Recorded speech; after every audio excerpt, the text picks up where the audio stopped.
guys, kembali lagi bersama gue di Sakahayang Review. By the way, apa kabar para pecinta film dokumenter? Persiapkan mental kalian untuk menonton film yang satu ini, karena kali ini Sakahayang akan membahas salah satu film dokumenter paling mengerikan berjudul Lek Mungo tahun 2008. Dan sebelum ke ceritanya, Sakahayang minta kalian untuk fokus menyimak film ini, karena gue jamin film ini tidak kalah mengerikan dari film dokumenter yang pernah diupload sebelumnya. Oke lah, daripada kelamaan, mending kita langsung saja ke pembahasannya. Dan jika kalian suka dengan channel ini seperti biasa, silahkan subscribe aja biar gak ketinggalan video menarik lainnya dari Sakahayang.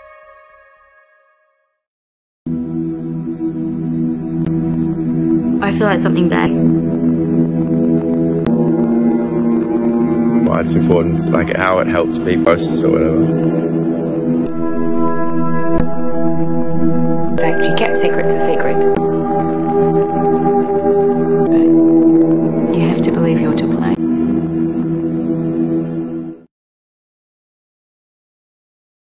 Kisah ini diawali dengan sebuah catatan pada bulan Desember tahun 2005 tentang insiden naas yang menimpa seorang gadis saat sedang healing-healing di Bendungan Ararat. Dan setelah kejadian itu, pihak keluarga mulai mengalami fenomena-fenomena janggal yang di luar Nurul.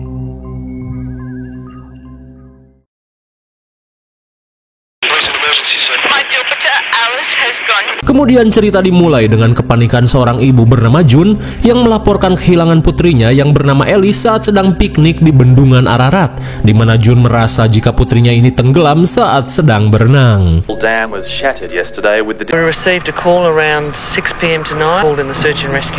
Singkat waktu 4 jam kemudian, tim SAR langsung melakukan pencarian di TKP secara menyeluruh. Akan tetapi, setelah 12 jam melakukan pencarian, upaya yang mereka lakukan belum membuahkan hasil. Kemudian, kakak Alice yang bernama Matteo mengungkapkan jika sebelum berenang ia masih sempat melihat Alice sedang duduk-duduk di pinggir danau. Namun sesaat kemudian, tiba-tiba saja Alice hilang bak ditelan bumi. Begitupun dengan si ayah yang bernama Russell, mereka yang panik hanya menemukan handuknya saja tergeletak di pinggir bendungan danau.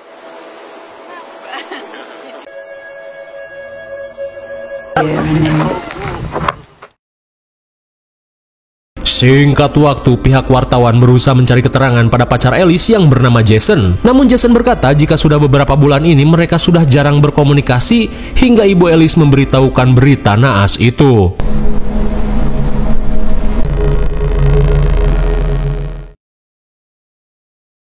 Hingga pada 24 Desember, setelah 3 hari melakukan pencarian, akhirnya tim SAR berhasil menemukan jasad Alice di dasar bendungan pada jam 9 malam. Hingga setibanya di TKP, Russell mengaku jika malam itu merupakan malam paling getir yang pernah ia rasakan dalam hidupnya. Apalagi saat itu, ia sudah tidak bisa lagi mengenali wajah putrinya yang mengenaskan.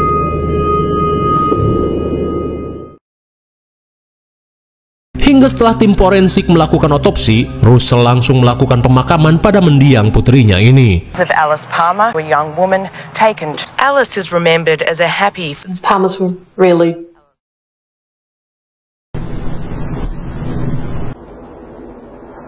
10 hari setelah pemakaman Alice, Russell berkata jika ia sering mendengar suara gaduh dari dalam kamar Alice. Namun setelah beberapa kali dicek, ia tidak menemukan apapun. Kemudian kengerian itu pun dipertegas oleh tetangga Russell yang bernama Tania. Ia pun mengatakan jika saat melayat ke rumah Russell, ia sempat merasakan aura aneh hingga membuat seluruh bulu di tubuhnya merinding. Di saat itu pula, Jun bercerita jika sejak kematian putrinya, setiap tengah malam ia seakan melihat kehadiran Alice dengan kondisi basah kuyup, berdiri dan menatap dirinya di samping tempat tidur. Bahkan saat Jun terbangun, ia masih belum bisa membedakan apakah yang ia lihat itu hanyalah mimpi atau memang nyata. Singkat waktu, Matteo yang selalu merasakan kejanggalan aneh di rumahnya terlihat sibuk mempersiapkan gulungan film untuk merekam fenomena yang mungkin saja mampu ditangkap oleh kameranya.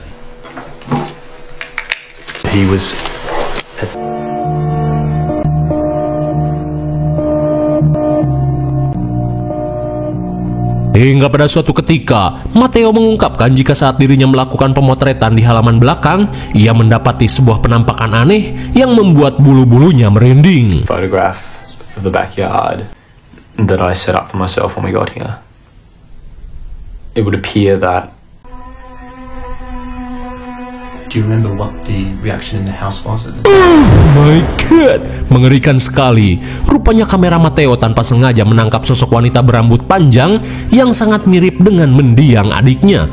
Tak cuma itu, seorang warga sepuh bernama Bob mengalami hal yang sama saat ia sedang iseng memotret suasana alam. Damn, this image came up.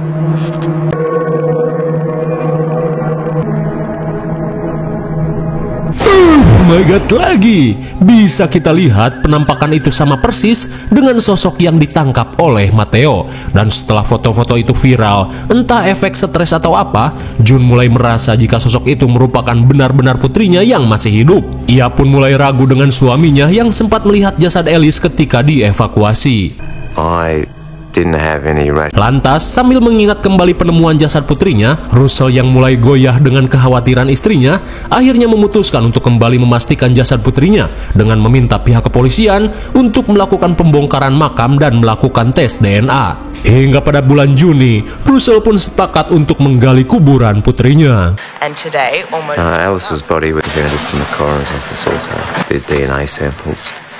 The coroner's preliminary report. Akan tetapi, setelah melakukan berbagai tes DNA, pihak kepolisian kembali meyakinkan keluarga Alice jika jasad ini benar-benar merupakan Alice. Namun meski bukti sudah terlihat jelas, Russell berkata jika istrinya yang masih belum bisa menerima takdir bersikeras jika putrinya masih hidup. Yes, it is.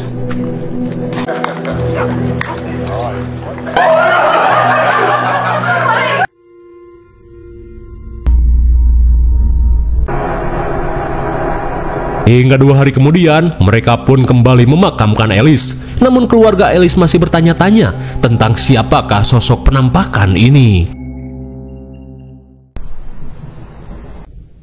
Well, 1 minggu setelah melakukan tes DNA, Matteo berkata jika dirinya masih sering mendengar suara aneh di lorong rumah. Dan karena penasaran, Matteo akhirnya memasang kamera guna memastikan apa yang sebenarnya terjadi.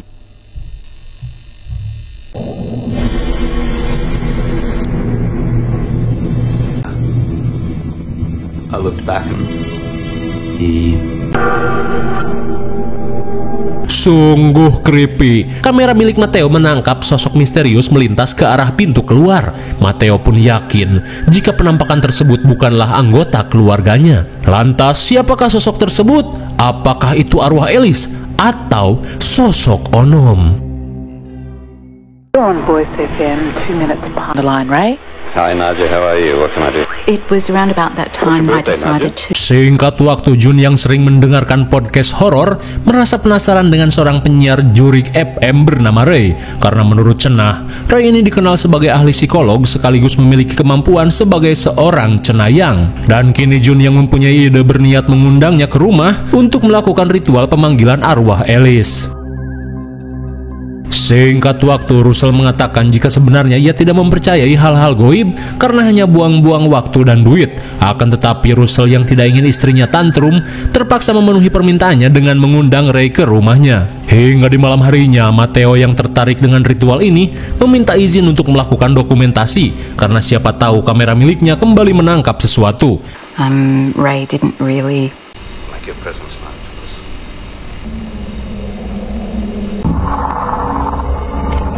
Apaan tuh? Lagi-lagi kamera milik Matteo kembali menangkap sosok yang sangat mirip dengan Alice. Di saat itu pula Russell seakan tak percaya saat melihat penampakan putrinya yang sangat jelas di dalam kamera. Hingga setelah melihat fenomena tersebut, Ray yang penasaran menyarankan Matteo untuk memasang kamera tambahan di setiap sudut yang berbeda. Dan untuk memastikan sosok tersebut, Matteo berniat menyimpan 1 kamera di kamar Alice.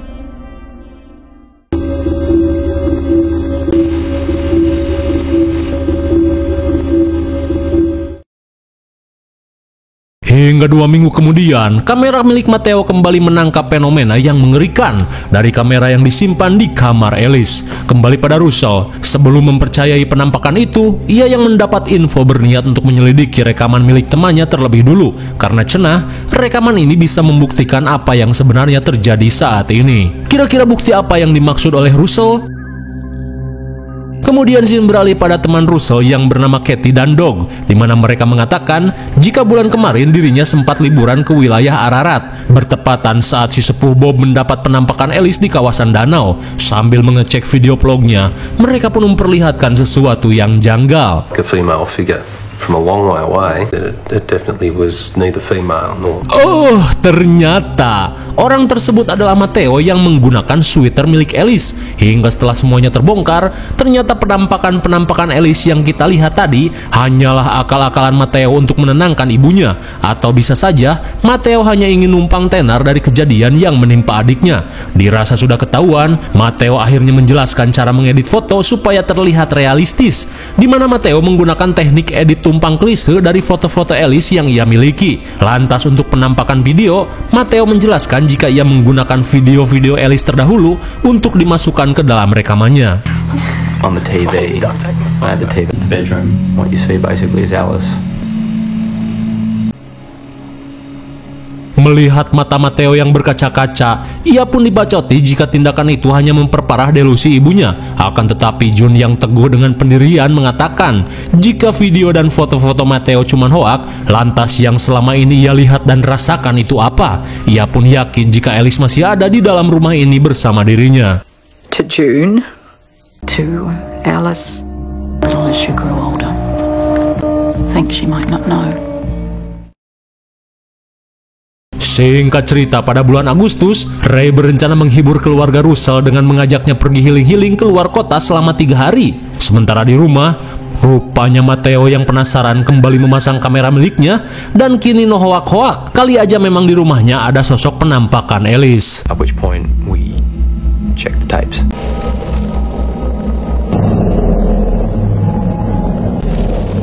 Only Russell and I were. They seemed to prove that there was.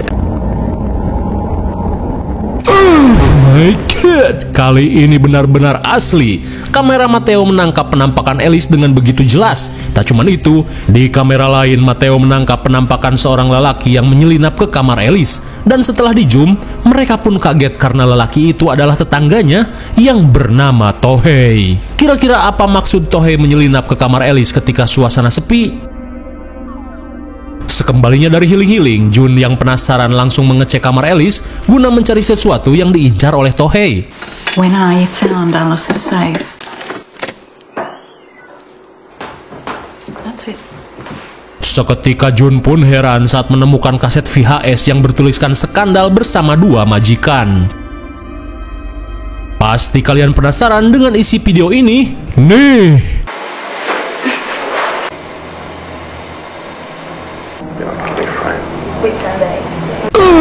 My God, rupanya rekaman itu berisi skandal 3 some yang dilakukan Alice bersama 2 majikannya, yaitu Tohei dan istrinya. Di mana menurut keterangan, Alice selalu mengisi waktu luangnya untuk menjadi seorang pengasuh di rumah Tohei. Dan ternyata alasan Tohei menyelinap ke kamar Alice adalah untuk mencuri rekaman tersebut agar ia dan istrinya bisa lepas dari tuntutan hukum. Namun dikarenakan gagal, dikabarkan Tohei dan keluarganya sudah lama pindah keluar kota. Setelah mengetahui hal itu, Russell pun mengutuk keluarga sahabatnya ini yang telah menyeret putrinya ke jalan yang salah. Ia pun penasaran, seperkasa apa sebenarnya cacing Tohei sampai-sampai Alice ingin ikut merasakan cacingnya secara bersama-sama. Begitupun dengan Jason, ia pun syok saat mengetahui skandal itu. Pantas saja selama beberapa bulan terakhir, Alice sudah tidak ingin lagi menemui dirinya. Rupanya, Alice sudah memilih cacing lain. Di saat itu pula, teman Alice yang bernama Kim mengatakan jika sebenarnya Alice merupakan orang yang jarang curhat dan sering menyimpan rahasia. Mereka pun curiga jika kasus 3 some ini hanyalah salah satu dari beberapa rahasia yang disembunyikan oleh Alice. Singkat cerita, setelah menemukan skandal putrinya yang begitu bondon, Jun yang tak bisa menahan tangis kembali menemukan sesuatu dari buku harian Alice. Melihat tulisan Lake Mungo, Jun pun baru ingat jika seminggu sebelum kejadian, putrinya pernah berlibur ke tempat itu bersama teman-temannya. Namun saat Alice pulang berlibur, mereka pun heran karena HP dan barang-barang Alice tiba-tiba hilang. Alice pun beralasan jika HP dan barang-barangnya hilang dicuri wisatawan lain. Hingga beberapa hari kemudian, tiba-tiba saja Jun mendapat kiriman video dari teman-teman Alice saat sedang berlibur di Lake Mungo. Dalam rekaman itu, para kewes terlihat asyik menikmati liburannya. Akan tetapi, Alice malah terlihat cemas seolah terjadi sesuatu yang menimpa dirinya. Hingga pada suatu ketika, Kim tak sengaja merekam Alice yang sedang sibuk mengubur HP dan barang-barang miliknya di dekat pohon. Namun saat ditanya, Alice yang panik memilih untuk diam. Kim pun menjelaskan jika rekaman tidak seberapa itu mungkin saja bisa membantu keanehan yang selama ini menimpa keluarga Alice.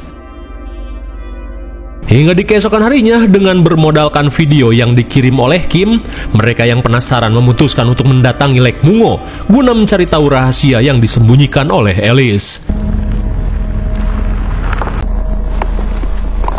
Sesampainya di lokasi, mereka pun berhasil menemukan barang-barang Alice yang dikubur berupa HP Nokia 6600 dan beberapa gelang kesayangannya. Hingga sekembalinya ke penginapan, Russell langsung mengecek rekaman yang tersimpan di HP Alice, di mana dalam rekaman itu, Alice yang sedang berjalan mengalami sebuah fenomena yang mengerikan.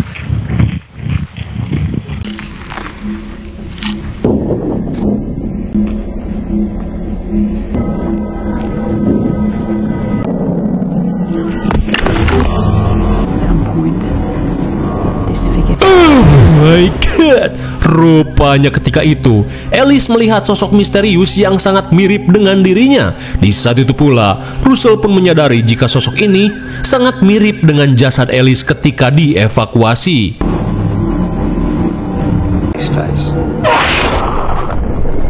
Meskipun terdengar tidak masuk akal, mereka pun menduga jika sosok itu merupakan sebuah pertanda tentang nasib yang akan menimpa Alice di masa depan. Dan mungkin saja alasan Alice mengubur HP dan barang-barangnya bertujuan untuk membuang sial. Namun seperti yang kita tahu, takdir tetaplah takdir. Alice pun harus meninggoy dengan cara yang mengenaskan.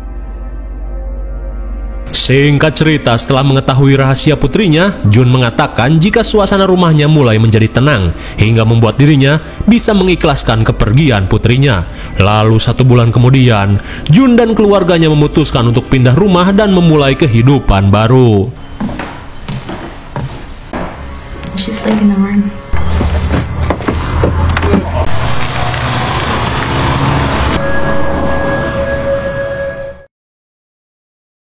Kemudian kita akan melihat sebuah kenyataan dari foto dan video yang pernah kita lihat sebelumnya.